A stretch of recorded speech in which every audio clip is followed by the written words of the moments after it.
마시꿀 50리. 옛날 옛날 황해도에 마십이라는 가난하지만 부지런하고 착한 나무꾼이 살고 있었어요. 마십은 어찌나 어질고 착하던지 바보라는 소리를 들을 정도였지요. 마십한테는 얼굴이 달덩이같이 아름답고 마음은 비단결 같은 아내가 있었어요.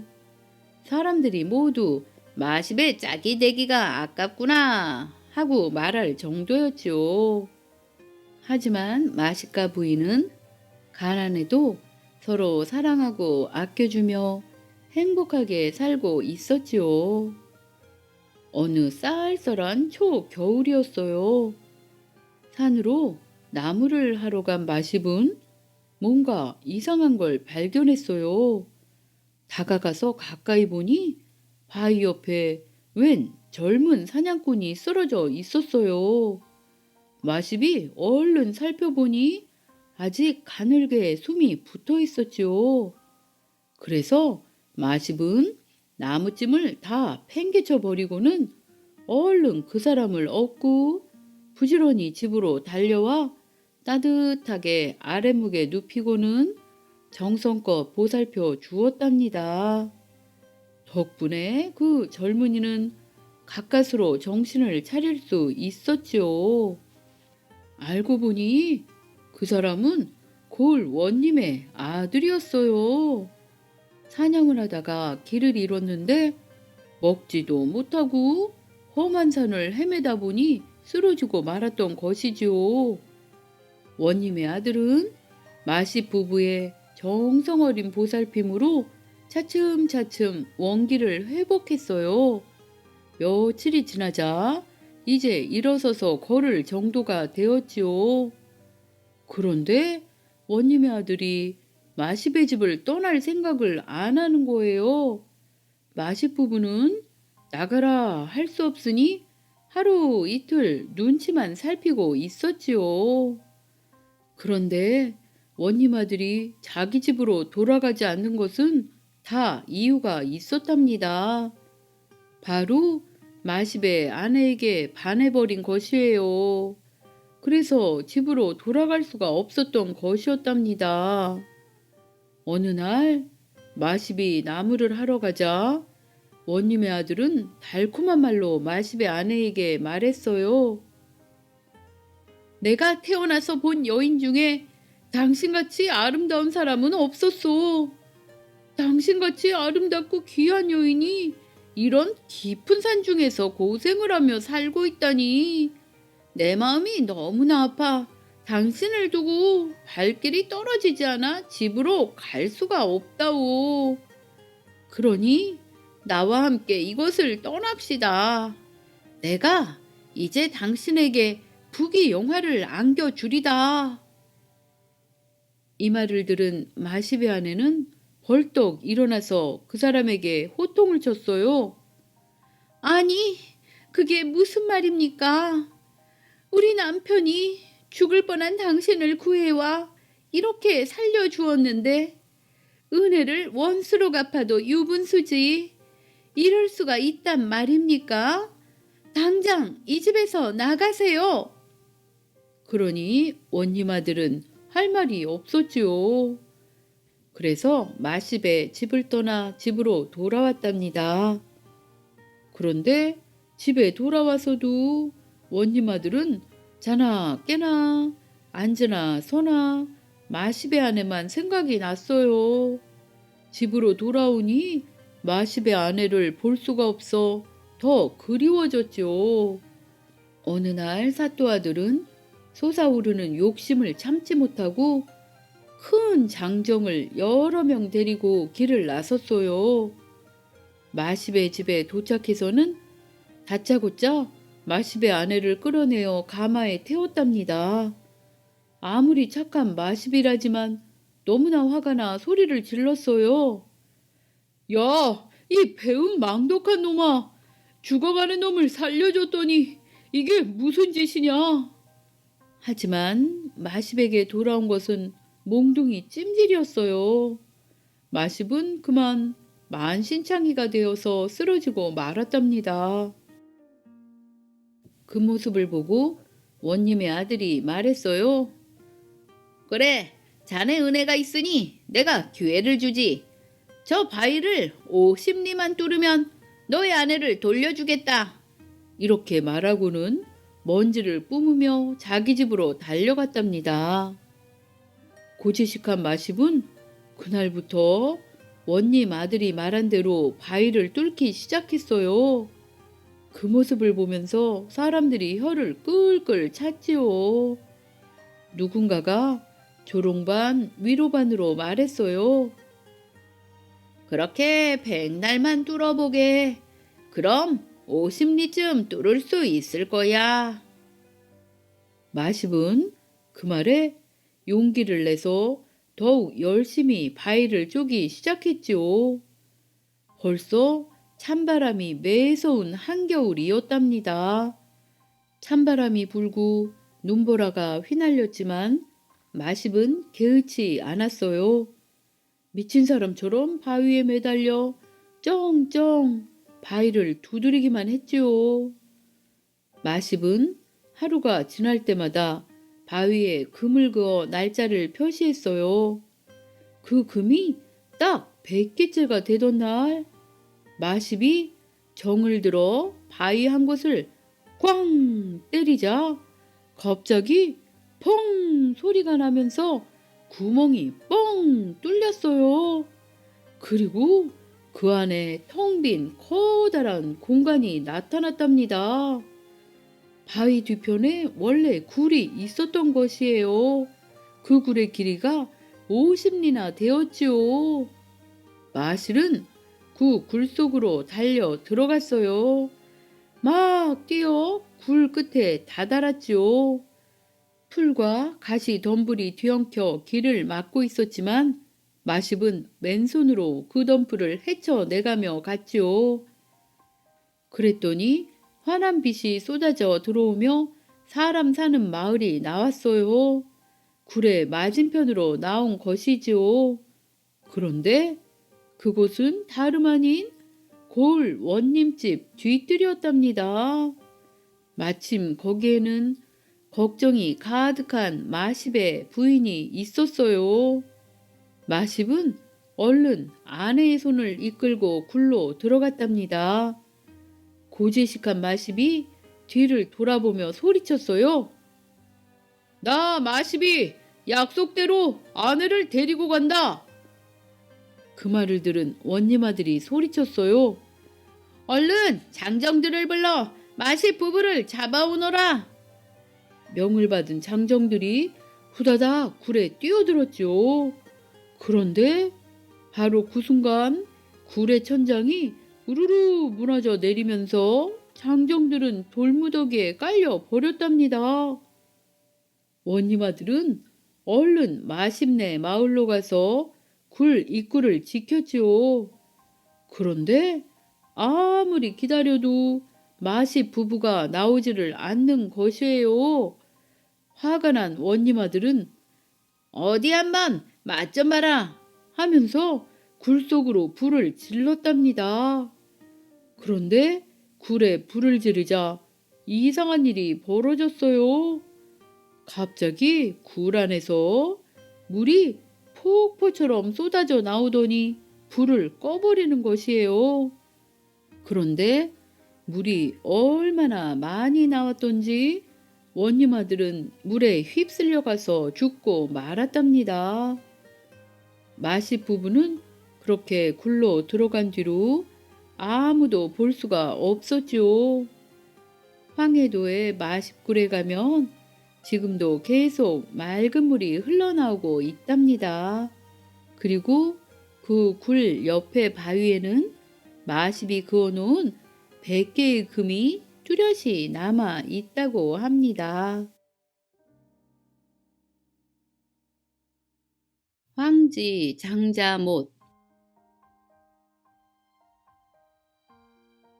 옛날 지금의 태백신 황지에는 큰 마을이 있었어요.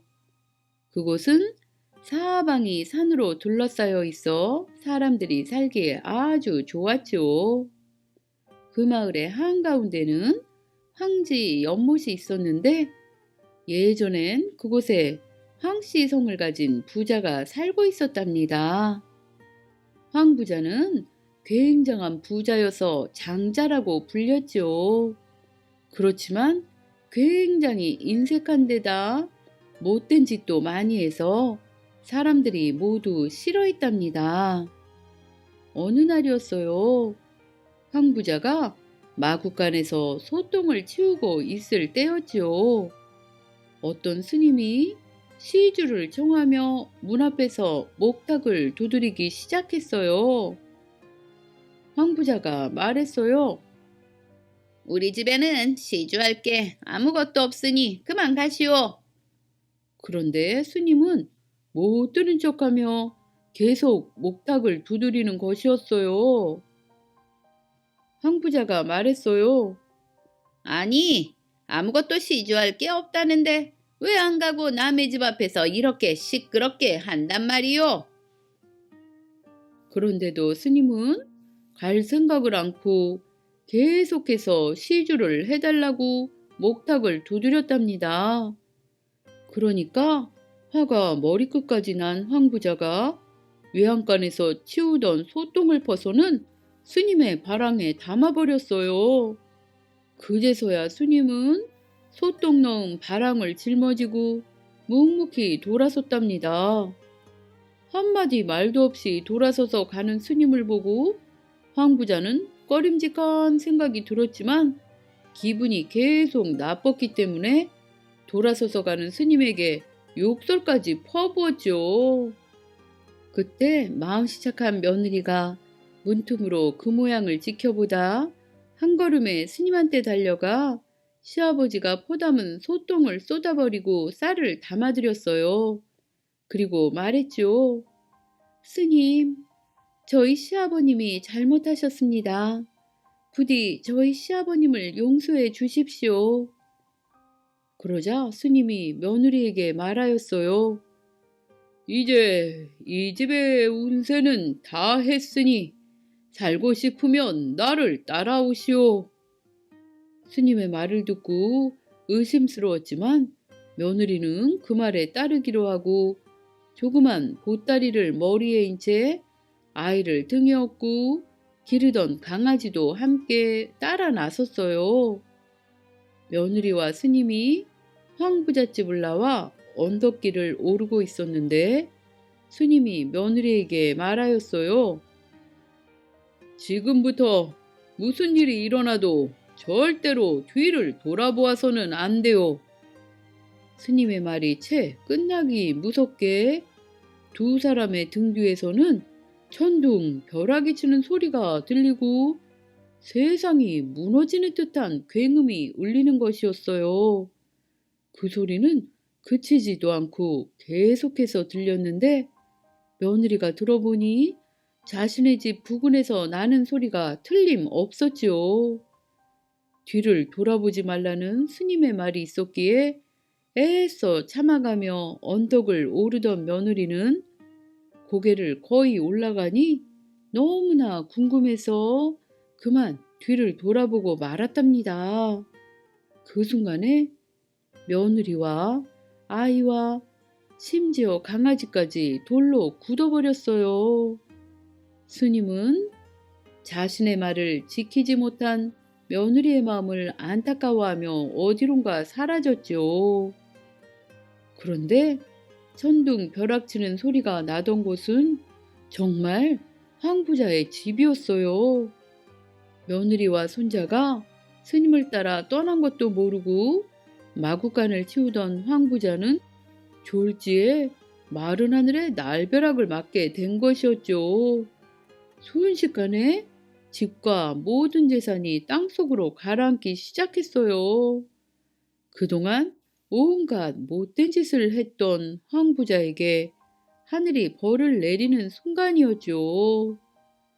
모든 재산과 집이 땅속으로 가라앉는 것을 목격하게 된 황 부자는 정신을 놓고 있었는데 자신의 집이 가라앉은 자리에 깊이를 알 수 없는 연못이 생겼고 푸르고 맑은 물이 펑펑 솟구쳐 오르는 것이었어요.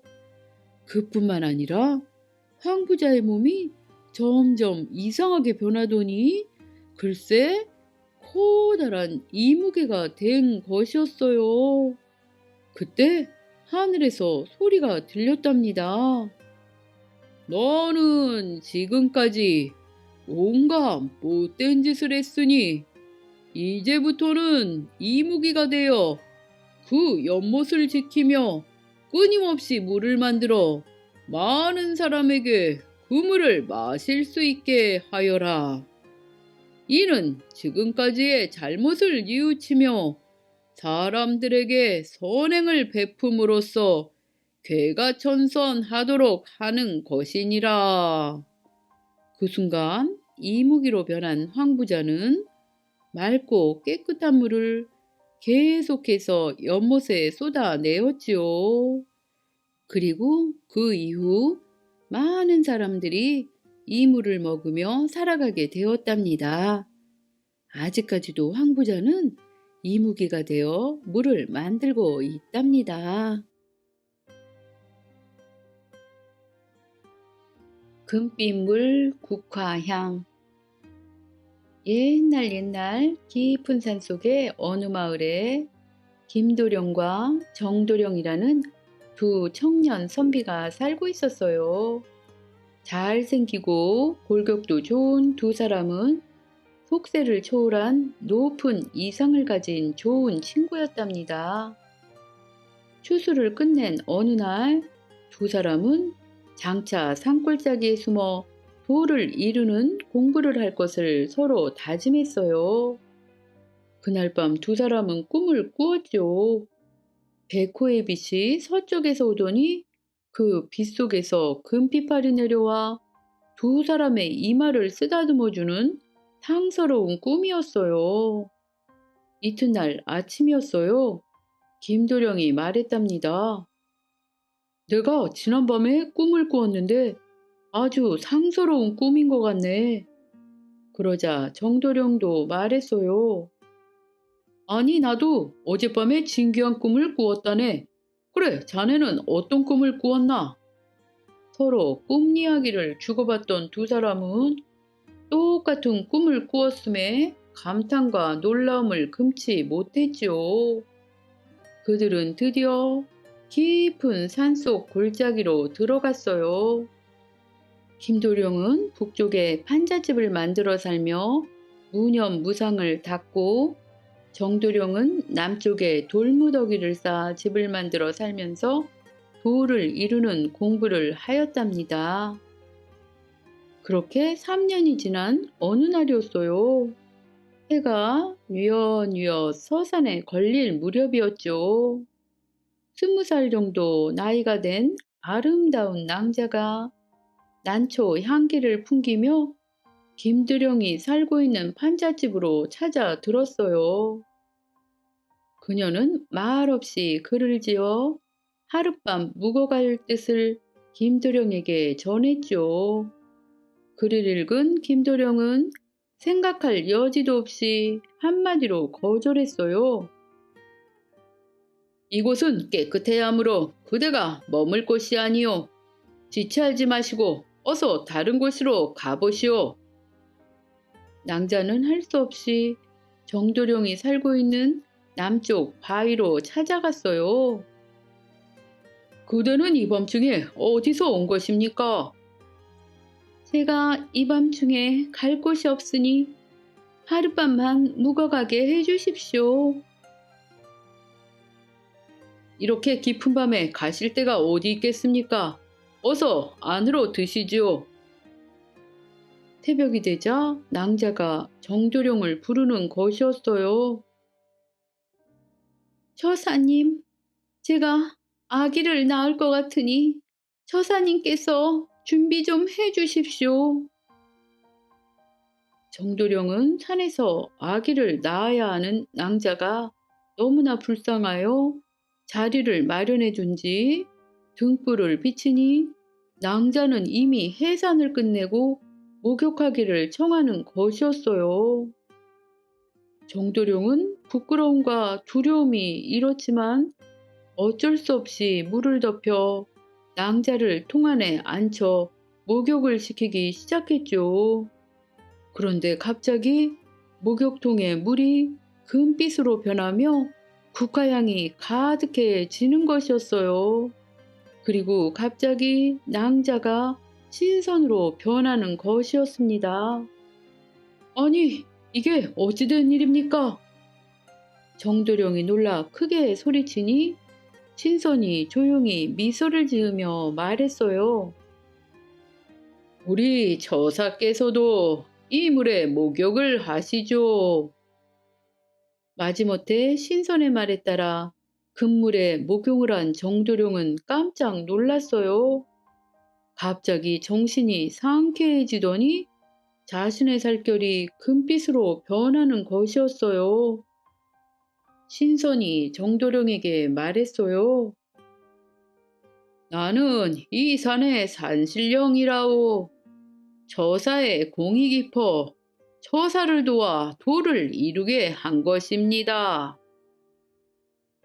북쪽의 김도령이 생각하였어요. 정도령이 지난밤에 필시 달선을 하였겠지. 어서 가서 보아주어야겠다. 하면서 남쪽 암으로 달려갔어요. 그런데 이게 어찌된 일인가요? 정도령은 신선으로 변하여 온몸에 광채가 나는 것이었어요. 김도령은 자기도 모르게 머리를 조아려 절을 하며 물었어요. 어떻게 해서 이렇게 되었습니까?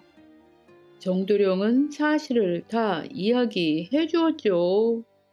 그 말을 다 듣더니 김도령이 말하였어요. 나는 마음에 가린 것이 있어 신선을 만나고도 만나지를 못했구려. 먼저 신선이 된 그대는 부디 예정을 잊지 말아 주시오. 동 속에 아직 금물이 남아있으니 목욕을 하시지요. 김도령이 금물에 목욕을 하니 바로 신선이 되었답니다. 이 소문을 들은 마을 사람들이 다투어 모여들어 가르침을 청하자 두 신선은 사람들에게 도를 행하라 말을 남기더니 구름을 타고 사라져 다시는 나타나지 않았답니다.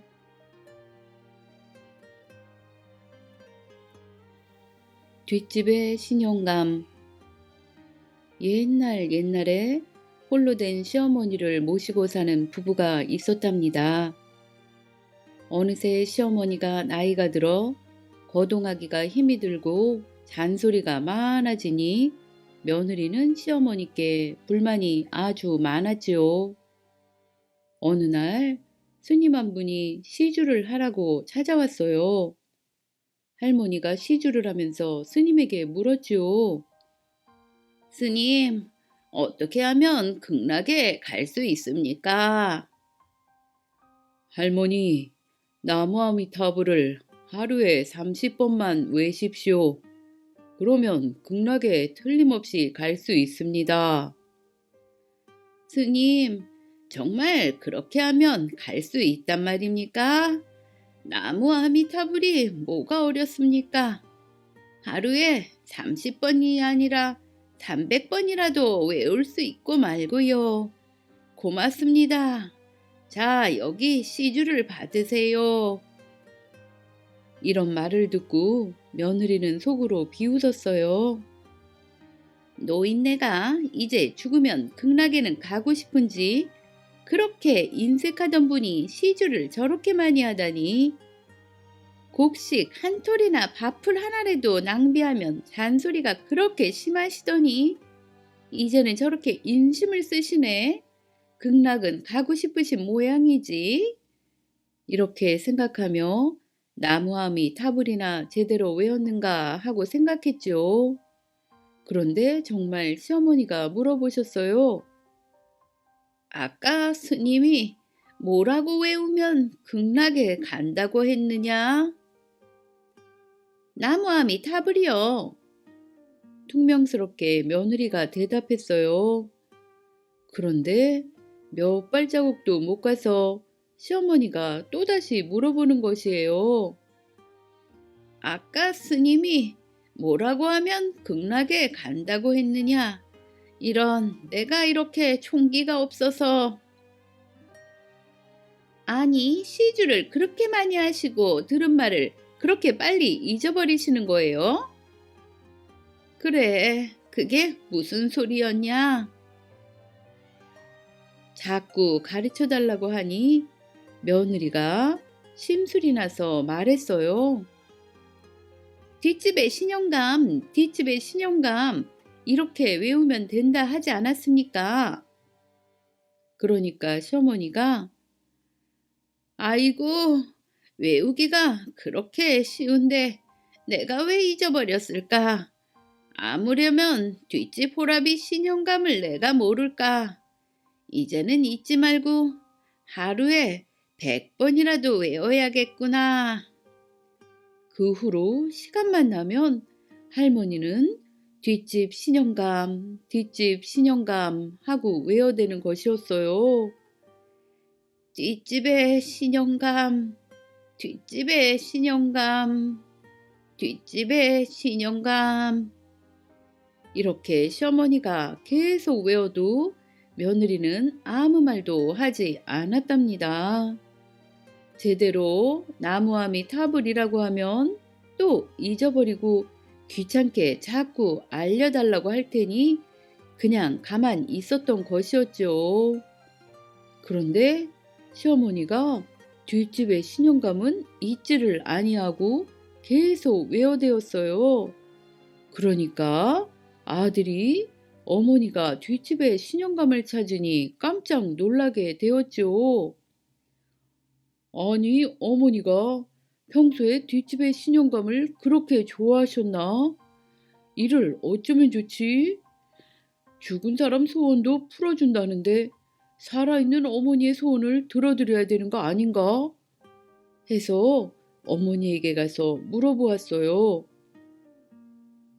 어머니, 뒷집에 사는 신영감님이 좋으세요? 진작 말씀하시죠. 이제 이렇게 기력이 없어지신 다음에 말씀하시니 이제 어떻게 하면 좋겠습니까? 아들이 무슨 말을 해도 어머니는 여전히 뒷집에 신영감, 뒷집에 신영감 하는 말만 계속하였지요. 자나깨나 뒷집에 신영감을 찾으시니 이제 고민할 것도 없다. 당장 신영감님께 가서 사정을 들어달라고 해야겠구나. 신영감님이 어머니 소원을 들어만 주신다면 내가 앞으로 잘해드려야지. 아들은 그렇게 생각하고 마지막으로 어머니께 여쭤보았어요. 어머니, 뒷집 신영감님께 다녀올까요?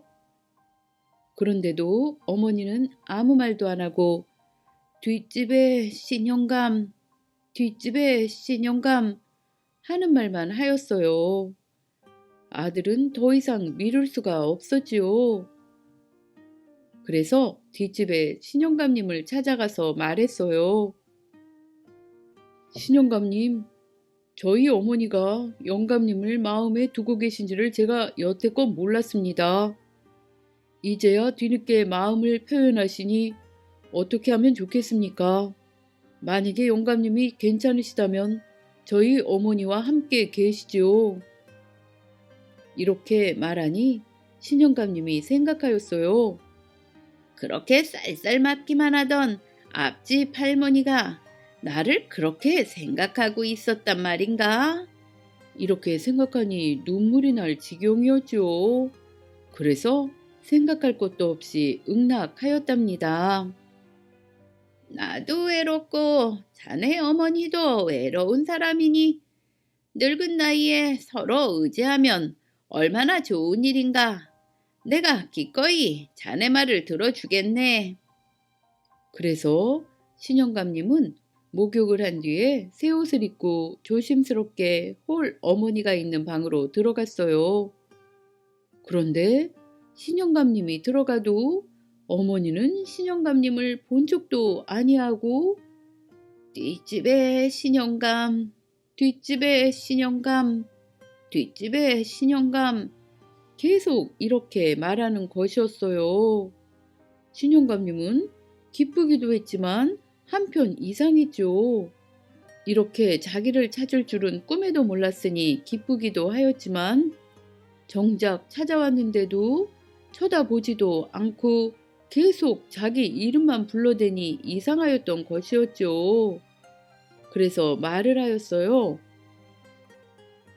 내가 왔소이다. 그러자 시어머니가 신영감님을 보더니 말했어요. 아유, 오셨어요. 그러더니 또다시 뒷집에 신영감, 뒷집에 신영감 하는 것이에요. 곁에 와 있는데도 계속 뒷집에 신영감을 찾으니 알 수가 없었죠. 그렇게 밤새 신영감님만 찾으니 진짜 신영감님은 잠을 잘 수도 없었죠. 그래서 마음이 상한 신영감님은 날이 밝자 바로 뒷집으로 다시 갔답니다. 그런데 신영감님이 찾아와도 신영감님이 떠나도 할머니는 아무 말도 안 하고 오로지 뒷집에 신영감, 뒷집에 신영감 이 말만 하였답니다.